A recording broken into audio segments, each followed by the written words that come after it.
Hello and welcome to the third and final episode in our series on building good credit. If you were here in part 1 and part 2, we covered some good stuff. We covered how your FICO credit score is calculated. We covered how to correct errors on your credit report. And today we're going to end up with some common techniques on building good credit and also debt elimination. Before we do get started, I want to make sure that a couple things are clear today. The first is this series could legitimately be 20-25 videos long. And I'm going to put a bookmark here today so we can touch on some other topics, but in the future we probably will come back and address things like how credit scores affect married couples, how it affects housing, and other topics. The second thing I want to make clear is today's video is heavily opinion based, so we do always want to specify when we're talking about opinion versus fact, and what you're going to hear today is my take on these strategies. So you may have a completely different opinion based on your situation, and that is great, and I encourage that. I can only tell you what my view is, and that's what we're going to do in this final video.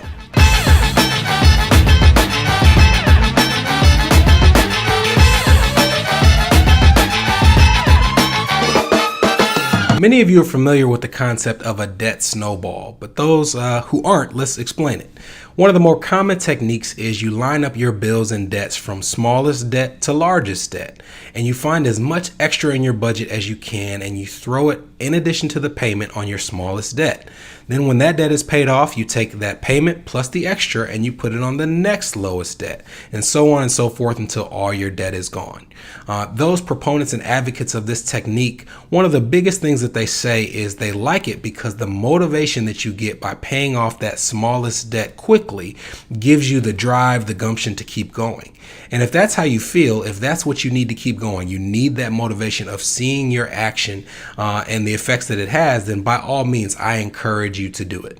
There is another way of doing a debt snowball, however, that could, based on your debts, lead to you paying your debt off faster and also helping your credit score faster as well. And that's something that you want to explore. And if you do, the method for doing that is lining them up from highest interest rate to lowest interest rate. One of the limitations about doing your debt snowball from smallest to highest debt is the fact that it doesn't take your interest rates into consideration.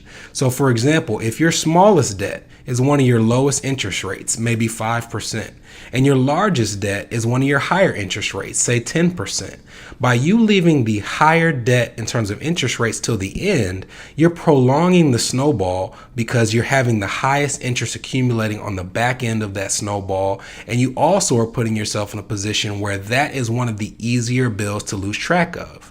So if you're trying to do it in a way that pays it off in the fastest way possible and also helps your credit score in the fastest way possible, you want to instead line them up from highest interest rate to lowest interest rate. Because by doing that, adding the extra payment will pay off your debts faster in totality, and it'll also help you get within the 30% threshold quicker. If you were here in part 1, we covered FICO credit scores and we talked about the 30% rule. The 30% rule says that as an element of your credit score, if you carry over a balance on one account of more than 30% of your credit limit, or all your accounts in total of over 30% of your credit limit, your credit score is negatively impacted. So if we can flip the script on the snowball and instead line them up from highest interest rate to lowest interest rate, you give yourself the fastest shot of getting within that threshold more quickly, and you also give yourself the fastest way to get rid of all of your debts in entirety. Credit cards. To be honest, I struggled a lot with whether or not to bring up credit cards at all during this series. And the biggest reason is I do think that there are a number of instances where using your credit card responsibly can be really beneficial to your finances. The problem comes in where I do feel that we need to get a lot further in these discussions before we start talking about those strategies. So for now, I'm going to stick till we cover things like budgeting and cash flow to a couple simple rules when it comes to credit cards. The first is, if you don't have to have a credit card and you don't have the discipline or the money to make sure that you pay off that balance in full every single month before interest accumulates, you need to avoid using a credit card. People who use credit cards responsibly do not carry balances over. They pay their card off in full before any interest accumulates. So if you don't have to have one and you're not in that situation, I would refrain from using it. Now, you may be the type of person who has to have a credit card. You need one for emergencies. You need one for travel. You need one for work. And if you're in that camp, I would consider using a secured credit card.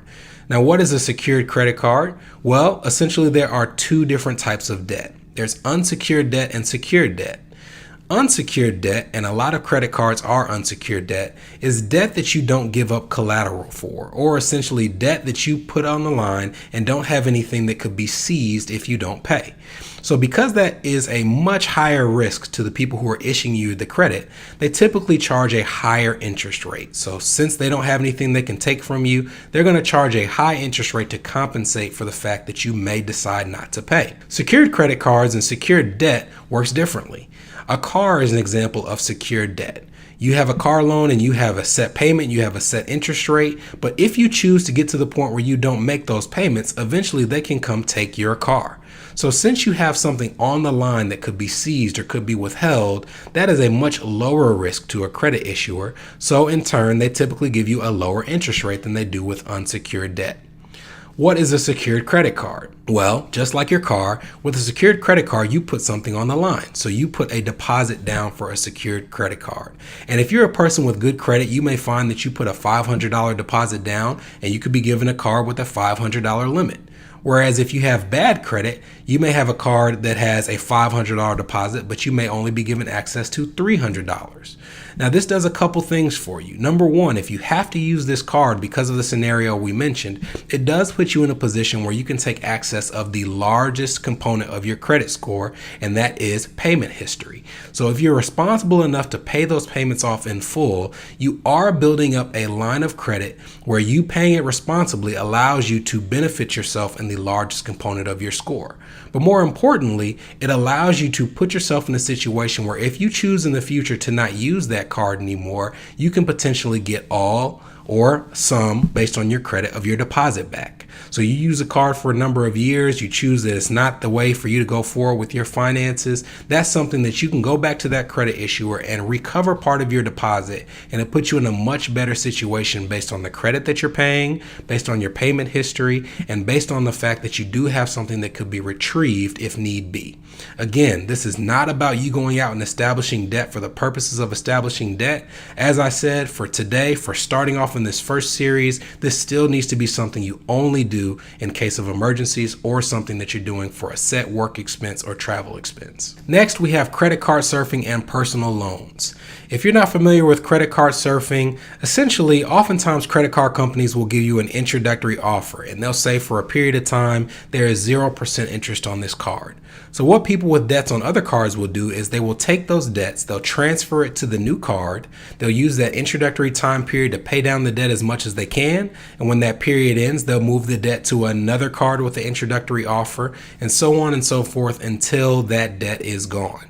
Now, this is a strategy that is wrought with potential minefields and pitfalls. So I would really ask before you do this, how diligent do you plan to be on following this strategy to a T? It's something that I've seen work for some people in the past, but the problems are there are a few things that could trip you up, not just in terms of the debt, but also in terms of how your credit score is calculated. For one, it actually requires you to use this time period to really knock down that debt as much as you can. And if you're honest with yourself, you may find out that you are really not in the position to do that yet. You may not have found the money in your budget to devote your resources to it. You may just not be in the mental space to take care of it. And if you aren't in the position to do that, you could find yourself in a position where instead of one account with the balance, you now have two cards open and are in no better situation than you were before. Secondly, credit card surfing really puts your organizational skills to the test. So if you're like me, it's as much as I can do to get a hold of my keys, my wallet, and my phone when I'm going somewhere. And most places that I go to, I really only end up with two of the three on me.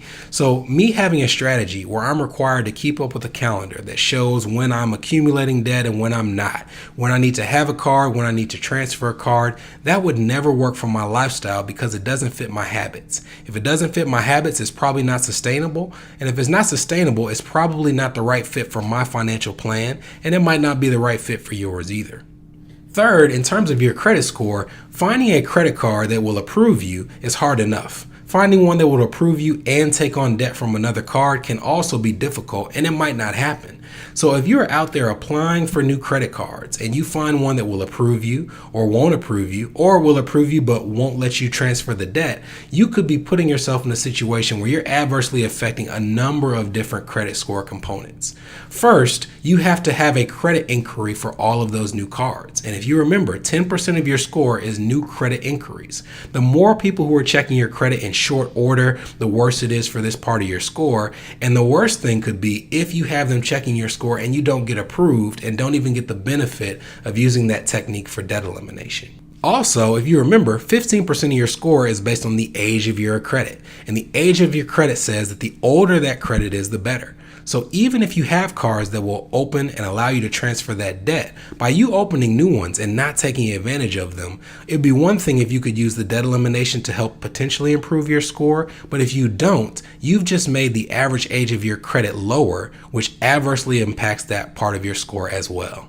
Since this is something that probably has more areas where you could get yourself into trouble than it can for the average person to find some benefits from it, I would probably discourage you from following this strategy until you're a little deeper in these videos, or until you're in the hands of somebody who can handle your personal finances and assist you along the way. Now, if you have a high amount of debt and a decent credit score, there is something that I would recommend you looking into, and that is a personal loan.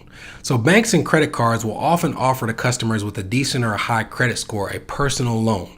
And what that does, it allows you to take debt that you have from a high interest carrier like a credit card, transfer it into a personal loan, and have the benefit of paying it off faster at a lower interest rate using that bank's offerings. So if your credit score is decent or it's good, but your debt interest rates are too high for you to really make a dent with the payments that you have, I would consider looking into a personal loan. It could put you in a situation where you can pay those debts off faster and save yourself some interest costs by utilizing that as opposed to sticking with your original lender. That's it. We are done with credit for now. I really thank you guys for tuning in to our first series, and I hope you'll tune in for the next one. And we're going to cover in that series something that's become a bit of a crisis for our community, or community in general, and that's federal student loans. So we will talk about federal and private loans, repayment plans, student loans for married couples, and more. So please tune in for that series. If you have topics that you want considered for videos in the future, again, you can go to my website, www.brentonharrison.com. Under the blog section, there is a questionnaire you can fill out where you can tell us what you want to hear about in the future. And as always, if you like what you heard, please share this video with as many people as you possibly can. We thank you for your support. Again, I'll see you next time, and I hope you guys have a good rest of the week.